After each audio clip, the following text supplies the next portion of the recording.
Thanks for joining us once again here at Chopping It Up for our fourth mini episode of Prime Cuts. This week we're covering the classic horror anthology series Creepshow, specifically the 1987 movie version Creepshow 2, which was directed by Michael Gornick and written by horror masters Stephen King and George A. Romero.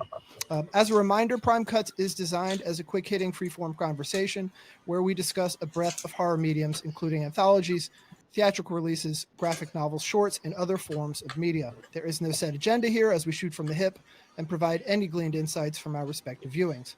So, guys, let's jump right in here. Creepshow 2, 1987, the greatest year in the history of all years. There were 3 vignettes for us to take a look at. I know originally there were intended to be 5. They chopped it down for a number of reasons, so we only got 3. The first one was called Old Chief Woodenhead. The second one was The Raft. And the third one was The Hitchhiker. Let's start off with Old Chief Woodenhead. What'd you guys think? Oof. Very slow. That thing was fucking slow. No, oh my God. The first 30 minutes, I thought we were watching like Little House on the Prairie. It was... I got excited for the first 30 seconds because I was like, oh, George Kennedy, yeah, and I love George Kennedy. Yeah, he's in Naked Gun. He's in Cool Hand Luke, Dragline, and Cool Hand Luke. He's in he's in everything. So he gets my respect right off the bat. But like you. I'm like, are we just doing? We're just doing old people running an old, antique store in the middle of nowhere. Jazz, what do you think? There weren't very many redeeming qualities to Old Chief Woodenhead. We'll get to it later, but I think. The other weak one from the 3 at least had like amazing special effects, which we'll talk about later. Yeah. But there just wasn't much to it. Plus we got some solid brown face in the mix, which was culturally acceptable at the time. Yeah. Holt McCauley. Yeah, we got you, Sled. Oh, did we? One of the things I wondered was like, were any of the Native Americans in it actually Native American? I didn't get a chance to verify. I thought the old guy was. Chief, I'm pretty sure was. Two more. The old guy. You mean the statue or the guy? The guy. The old guy who was like the elder. I don't know if he was. The chief, the one who dropped off the jewelry, the treasures. And was the young guy? Because the young guy didn't. I mean, no. The young guy is from Mindhunter. If you know Mindhunter, and he's also from Fight Club. And from Fight Club, that's right.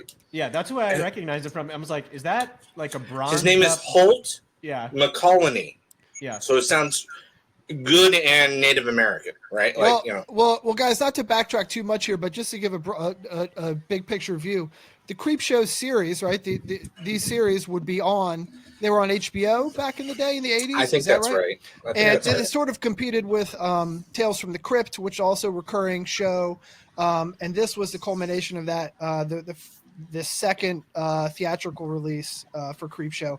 But it had that wraparound animation in between each of the 3 vignettes. Yeah, which I love that stuff. Well, I mean, I don't know. The animated stuff was a little, I don't know. It was kind of corny to me. I think it's a Stephen King, if you know his history and stuff, I think that's part of how he got into, writing and whatnot, was like pulp horror back in the day, right? So I'm not sure that was part of it. And I mean, I think it's just a staple of these horror anthologies that there's some thin connective tissue with like a mediocre story that sort of like runs through, runs through the anthology segments. And this one happens to be animated, but I don't think it was like notably worse than most of them that you see. Well, so they had the guy sort of moving that wraparound, which was just known as the Creep, is what he's billed as. That's actually Joel. Who is it? It's Tom Savini. It's Tom Savini, the name that goes through every single one of our episodes. I swear to God, when Jesse just said casually, like, Tom Savini's in it, I was like, where? So I went right to IMDb. He's doing the voice of the Creep. Right. Blew my mind. Well, so he does that, but I actually prefer, if we're talking about these anthologies from the 80s with all these different horror vignettes. I'm a big Tales from the Crypt guy. I like the Crypt Keeper. Crypt Keeper doing his little cackling stuff in between did it way more for me than this. But the connective tissue Just if we're gonna do that, one last thing on that one. The connective tissue on Cat's Eye was like literally just the cat running. The cat walking the ledge. They didn't try to do a story. They didn't, and I like that. There's like, oh, here's this fucking cat. Yeah, it was. They threw in a bunch of Easter eggs and stuff. How much of that is King? Because I know these are based on King short stories, but the screenplay is Romero. I was talking about for Cat's Eye. I don't know about. I know. That. I know, but I just meant as far as this connective stuff that Jazz is talking about. I don't know. I mean, I felt like King was pretty heavily involved. I mean, he's in the third story, right? Right. Yeah. But I'm sure he had a hand in most things. He kind of likes to. I mean, it definitely claims it's based on Stephen King short stories. I know which ones, but and the one time he was like pushed out of a movie, which is with The Shining, right? He made a big stink about it. So I've never heard him say anything. I think he still basically disowns that movie today. Well, hey, Jazz, not to jump around too much, but since we are all over the place here, you did mention how good the special effects were. Not in Chief Woodenhead, mind you. I got you. Yeah. Well, it was the same special effects person for 2.5 out of the 3, and it was a guy named Ed French, who ended up getting in an argument during the middle of the raft and bailed out, and they replaced him. But the point is, Ed French, you may recognize his name from the second greatest horror movie of all time. That's Sleepaway Camp. He did the special effects for Sleepaway Camp, and he did Terminator 2 and Robot Holocaust, which is awesome. Nice. Well, in Terminator 2, he must have been like somebody involved in Terminator. Yeah, involved. Yeah.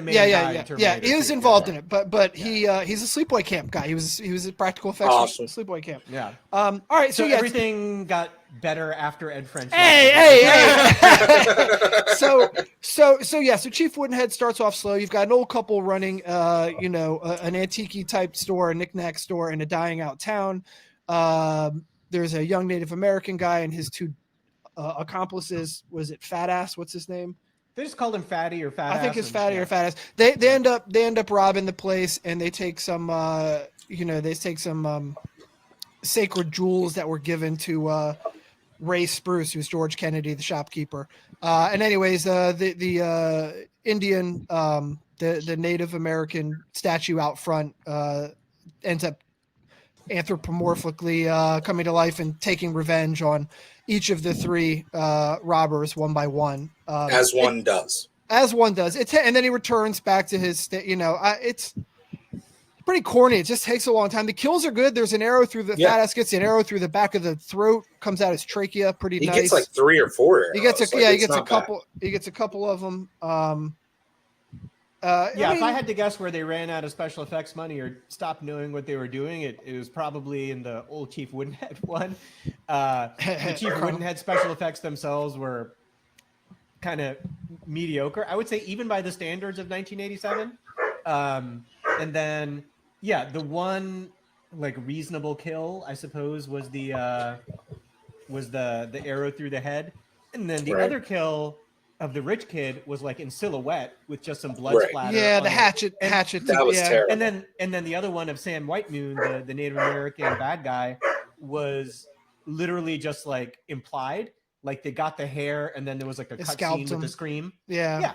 But it's just sort of like you don't get the payoff. Yeah. It's like a bad story and no special effects. And so what was supposed to be the respect your elders, respect of culture? What were we? Don't steal? I think it was just basic, like a really pure morality tale. Like, here's this really good guy doing right by his town.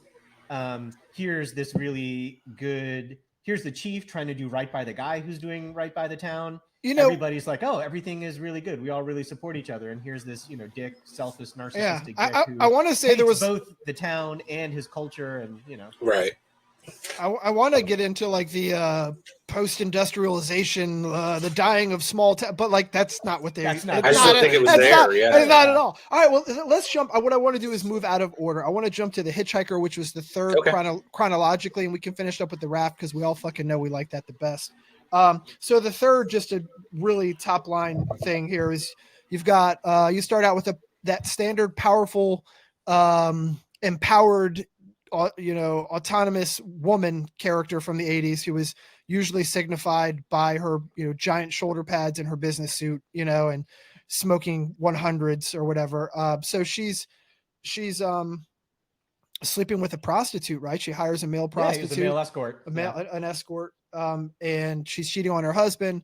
And after she's done that night, she has to get back home to her husband before he gets home.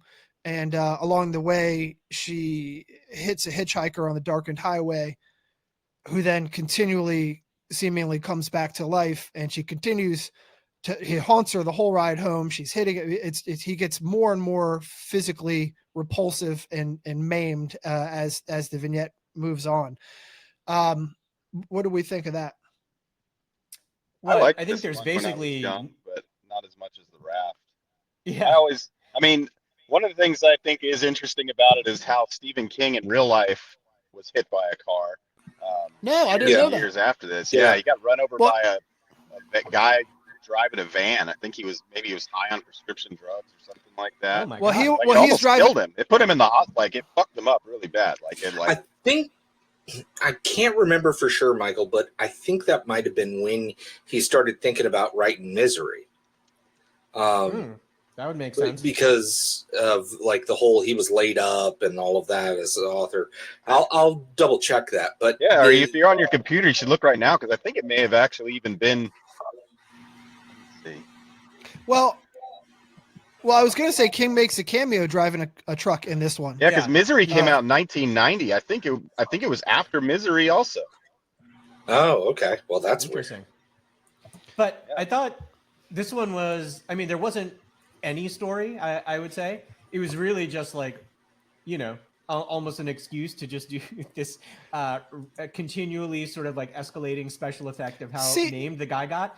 And I thought the special effect was superb, really, really well done and good to watch. See, I thought this one had more. I actually thought this had a ton of motifs and themes running through it. I saw a lot of. I mean, I'm always reaching for this shit. I always feel like I'm a sophomore in college in English class, Jazz. But at one point, I think King says it. He says, "A black fella, huh?" Yeah. Which of course it's her Annie, the woman, her license plates are Maine. Everything's set in Maine, obviously indicating this is a King deal. But he's a black guy. The hitchhiker's a black guy in lily white Maine, right? So you're looking at racial issues there. She's a powerful white woman trying to get away with it. She drives away from the scene. She doesn't think she's going to be accountable. She's certainly not held accountable by any authorities who are largely absent from the vignette. She's a wealthy, powerful, unscrupulous white woman extorting her privilege and affluence to get away with breaking the law. This is all from my notes. 2 tiers of justice. Blacks is the underclass, poor, peripatetic, right? He's homeless, he's poor, he would not be a wealthy, affluent, established black person. Whites are literally running them over. I think it's a little heavy-handed, but and he continues to say over and over again, what's his refrain? Thanks for the ride. Thanks for the ride. She's not helping him. She's not there. I don't know. I got that. And then there was also that facet is the class critique. And this of course is in the mid 80s. This is Reaganism, and white guilt. And by the end of it, she transmogrifies into the killer, when it's convenient for her. We're being made to position her as the victim. She's terrified, and we sort of subconsciously empathize and sympathize with her as she's trying to get away desperately. But the hitchhiker's the victim. The poor black guy, homeless black guy, is the victim. I don't think they're possibly trying to set her up as the victim from the very beginning. No, I mean the pathos plays on that. You are kind of are you not rooting for her to get away? No. Oh, you were rooting for her to die. Yeah, I mean, I'm rooting for her to get her comeuppance. I mean, first there's the obviously setting up the cheating on the husband, which especially in those days was a lot more this is a complete moral failing and sin and right. But even in I think under today's standards, the cynicism she approaches it with I still think a certain kind of moral turpitude, I would say. I mean, she oh god. Yeah, and then followed up by the cold the dialogue she has with herself as she drives home, the contempt in which she holds her husband. Again, this whole cynical immoral thing.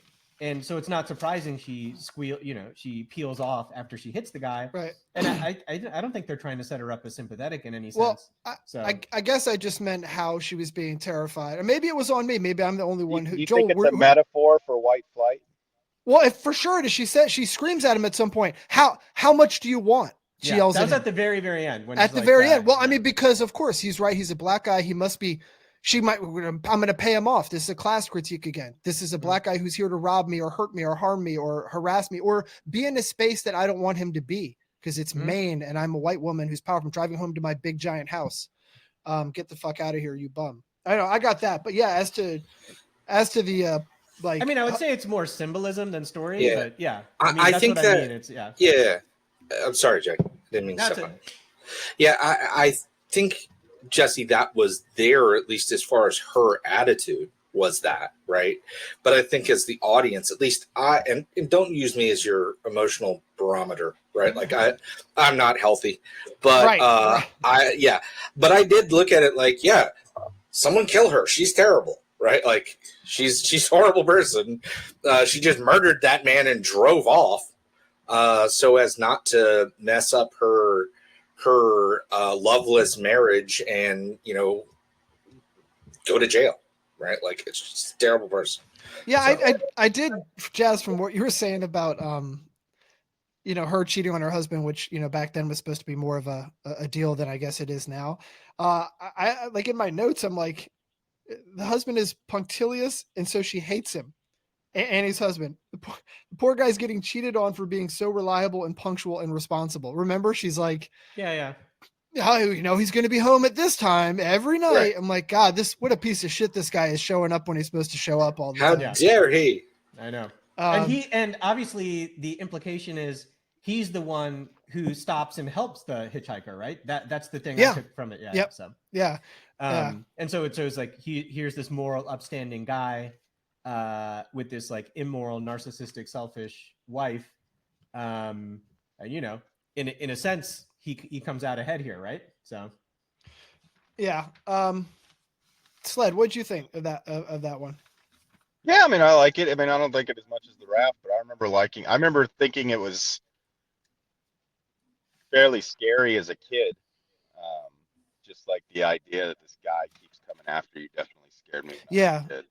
Yeah, I was freaked out by it. Yeah, I hated that. Away from it. The effects were pretty gory too, at least in terms of like his face was pretty mauled and things like that. Yeah, it's fucking awesome.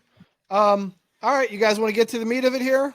Yeah, The Raft. All right, so the second one chronologically, but the one which was and all the stuff, the research that I did, a lot of the forums I went on, the message boards and stuff, like it's pretty universally the most popular of Creepshow 2 and also among the most popular of any of the Creepshow vignettes out there.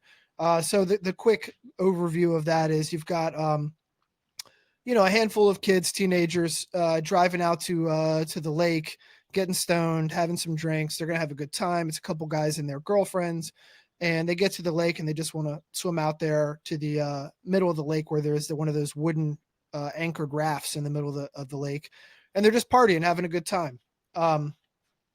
And then things go horribly awry when they see this sort of thin film on top of the water that looks kind of like an oil spill, which they'd argue about, but it turns out to be some sort of amorphous blob. And it takes them down one by one. What'd you guys think of The Raft? This movie scared the fuck out of me when I was a kid. Same here. Like thinking this movie was really terrifying. It's pretty creepy and gross, right? Like that thing is gross. And the thing's made out of it's like trash bags or something, right? Yeah, like, there are beer cans in it. No, I mean it was made. I think it was actually made of trash bags. Oh yeah, maybe tarp or something.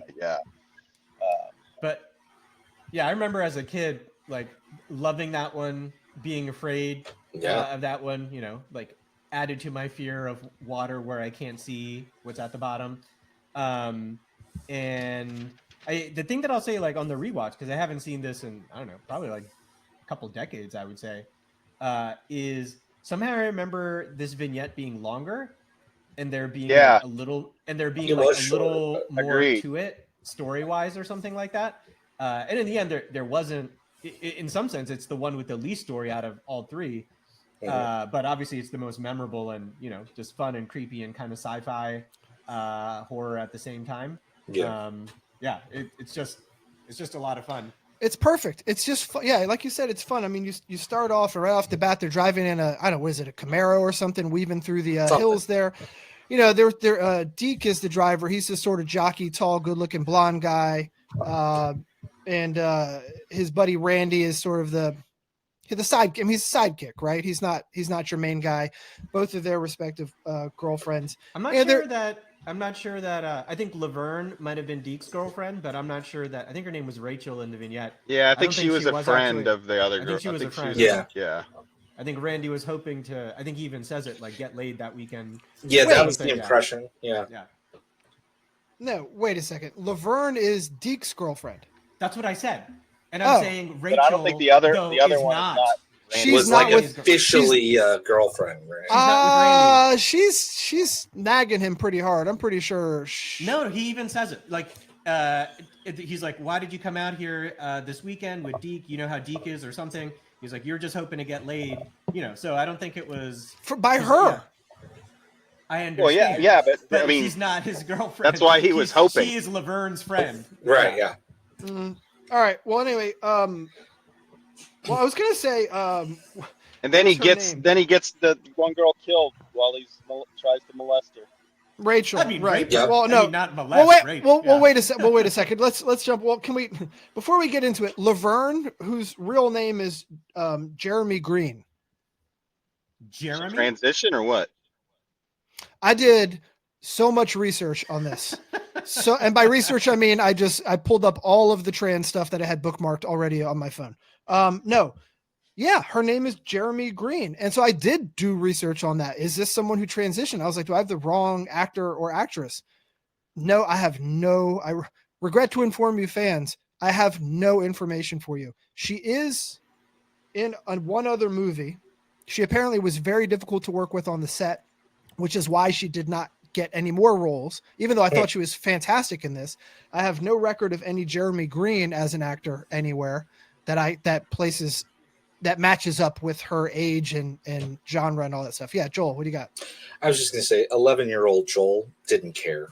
Didn't care. 11-year-old Joel was not worried about the backup details. Let's be honest here. Laverne was hot. She was hot. Yeah, I mean, I distinctly remember feeling traumatized and upset as a kid that the entertainment got interrupted by the thing. Like, it was like, oh my god, what? Where her face gets eaten. Yeah. Well, so we start out with some great lines right off the bat. Deke gives us pass the joint. Pass the joint. Pass the joint. I don't know why that was great. And then Randy chimes in with "I feel the need for weed," which is a great play off of the Top Gun. I feel the need for speed. Yeah. And also Laverne's wearing a Horlicks University hoodie. Did you see that?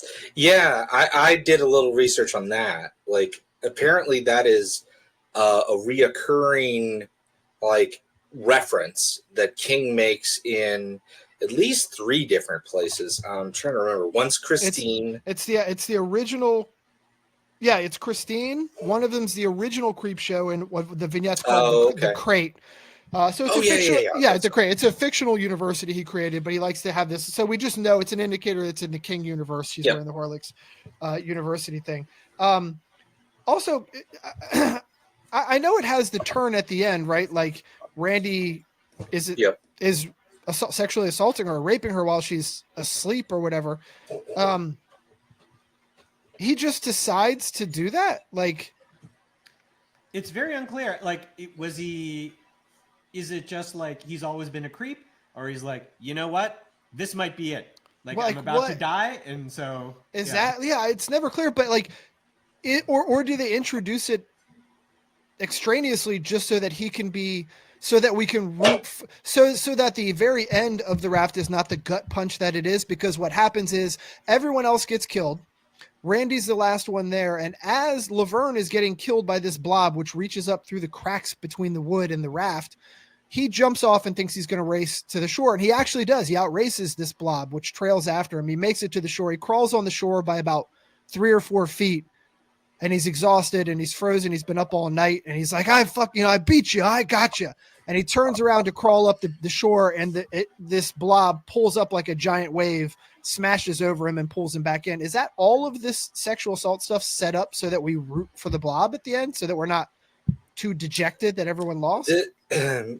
I took it as like just a mechanism to be like, oh, here's the switch. She was going to get her, face eaten, and we needed to make you look over here, right? Like, and that's it. Yeah, I mean, right? Like it's just, my impression of it as a kid, I mean, I think looking at it through a 2024 lens, we look at it as it was supposed to be seen as sexual assault, but looking at it through 1987 lens, I'm not sure that was necessarily their intent when they wrote it that way. Like the music's very like, like it's not like the music is like they're not making it seem like there's supposed to be something bad going on. Like they're kind of like, my impression as a kid was like always like watching it was like, oh, she's kind of into it.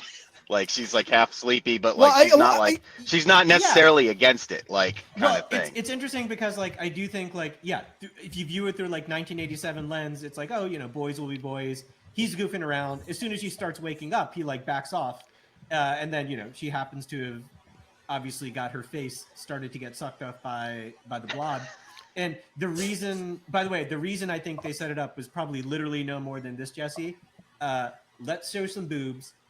We need something to distract the blob so that Randy has a bit of a head start. Yeah, we just need like Joel said, it's a mechanism. Yeah, it's a mechanism. But I agree with that. Yeah. Well, I think they liked doing it to where it's like you're kind of getting into the sex thing, and then all of a sudden it's like horror. So it's like extra horrifying because you're like, ooh, this is sexy time, and then it's like, oh, you've got this acid trash bag monster thing like gripping onto your fucking face and melting your skin. One part of my lizard brain's getting poked, and then my other part of my lizard brain's getting poked. I would say also that like it is such a recurring Stephen King motif to introduce uncomfortable sex in inappropriate, horrific situations. Like he does this all over his novels. He's a charmer. Yeah. I mean, there was a real missed opportunity with the It remake, was to have the underage orgy down in the fucking sewers under the goddamn. And under it, I think. This didn't exactly come out. Same thing with the Mist movie, by the way. They cut out some of the shit from the Mist movie. I think it didn't exactly come out of nowhere though, because Randy and Laverne in the beginning of the vignette are flirting. A little bit. So he gives her the joint and she hits it with her mouth.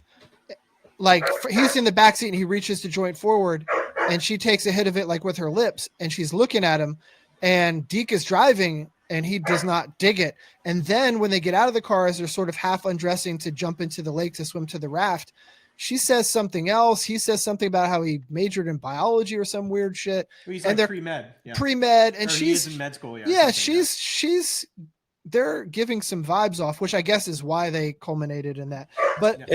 Maybe nobody was actually together, Yeah. I will say overall, the thing that I love the most about this from when I was a kid, I think still holds up to today, which is just that the notion that some random spot you could go to could have this like otherworldly creature, monster entity in it. Dude, it's that like will just Jaws. Attack you in some like it's deep Jaws. Instinctual way that you don't understand. Plus, this monster is like somehow not of this earth. It's otherworldly, supernatural in some sense. And so you're just like, as a kid, I just remember being like, is it an alien? Is it like a toxic waste thingamajig? Or like, guys, I know what it is. I know what it is. I have the answer to what it is. Yeah. Well, first of all, it plays on that Jaws trope that you're talking about. You go to the beach or the lake or wherever, and anything that is normally considered the absolute childhood innocence, fun, unadulterated, becomes a terror, right? Becomes like your darkest fear. So that plays off that Jaws shit. But the blob, or whatever we want to call this entity that takes up part of the lake. So I did some research on that. And there are some theories out there that it is a Shoggoth, which was from the H.P. Lovecraft stories, which goes back to all of your little boners pop up now. Sounds like hold on, it has the same. Hold on, it has the same anatomy as a Shoggoth, and it has it's like that. Hold on, Shoggoths have tentacles, don't they? They're amorphous. It was based off Lovecraft's In the Mountains of Madness, which we know actually was a garbling of In the Mountain of Madness, and the Chutlu mythos. It has Cthulhu. Sorry, it has all of the. How does it feel having your pronunciation checked? It has like thousands of little eyeballs and stuff like that, and that's what. If you look at this thing, I thought it just like bubbles, but yeah. Well, I don't know if there's bubbles. At least an influence, right? Like why not? Also, I did want to say that, remember how I said how Randy was freezing when he got out of there? The actor who plays Randy, whose name is Daniel Bear in The Raft, he really almost died of hypothermia from swimming in that lake. That lake it was in the off season. They were not faking it. He got so blue that they rushed him to the hospital on the set. Shit. And he came back the next day. Scary. He came back the next day and finished, but it was like legit stuff. So so when they're getting in the water, next time you watch it, like they're all really freezing. I'm surprised I didn't see more shivering. That's actually one thing I was like, oh, is it actually warm water? Yeah. I'll say the one other thing I like about it, just now like having seen many more horror movies, it's just like siege horror on a raft. Is just the other aspect of it that just like tickles my horror. Dude, right because lane. It's such an easy fix too. Like I don't know about you guys, but I love watching that siege horror stuff, Jazz. Maybe because I like trying to figure out as I'm watching, can I figure out how to help them? So how do they get out of this? So I'm watching them stand on this raft and this blob's floating around. And of course I'm thinking, well, they could try to outrun it, which Randy tries at the end. But also I thought this thing floated around to different parts of the lake. They stayed there overnight until the next morning. It was still moving close or farther away. They would say it's coming near and they would stand up. It's away. We can sit down. Right. Why didn't anyone the raft could have been used to float them to safety to the edge of the lake? Why, there's an anchor. There's an anchor. Yeah, okay. Yeah, that's how it stays in the middle of the lake. But why doesn't someone try to rip the anchor, cut the rope, rip off a board that is tethered? The anchor is tied to one of these boards on the thing. Rip the fucking board off and float away. Like what? Or just pull the anchor up, right? Anything. There was no game plan at all except to rape Laverne / Jeremy. The other thing I thought like they could have tried if they had no other idea is everyone just go swim in a different fucking direction. Probably three of you will make it. Jesus, that's dark. But yeah, I guess that's some way to do it. Yeah. He's only gonna get one of us. Just also a couple things with the wraparound as the animation finished up on this. How come that kid Billy who rides his bike to get the first issue of whatever the comic book is that the creep is throwing out? How come he's not terrified? He seemed messed up in the head to me. Yeah, my impression was that they were implying he has some prior existing relationship with the creep. Therefore, this is all normalized to him in some sense. Also, the creep who is played by Tom Savini, Joel, he was originally competing with someone else for that role. Who was that person? Do you know? No idea who. Guy named Nicolas Cage. You might know. Oh my God. And so for which he obviously that never happened, thank God. But I thought that was really funny. In a parallel universe there is a version. Yeah, he's the creep. Sure, a fucking awesome version. Savini did a good job. We can't bash him. Yeah, I liked it. Look, I have to go back and watch the original Creepshow. I want to go back if I can find them. They're not available anywhere online except crappy YouTube versions, but like bootleg versions. But I really want to watch Tales from the Crypt, stuff like that. I think that is really tailor-made for Prime Cut stuff. So we're going to dig into that. We are also, as we get out of here to keep this thing nice and trim like we usually do, we are also looking into trying to make Prime Cuts as a sort of de facto theatrical releases. It's going to be a lot of really contemporary stuff for anyone out there listening to these. Anything that comes out in the theaters, anything that's been new in the last few years, we're going to try and touch on that and break that stuff down. We're, of course, going to go back to the shorter mediums like these vignette series. And we're going to hopefully tie in some graphic novels, too. There's a lot of good nerdy horror shit that my boys here know all about. And a whole shelf of it. Oh, if you're watching on YouTube, he'll show you the shelves. Thanks again for joining us for Prime Cuts. We will see you soon.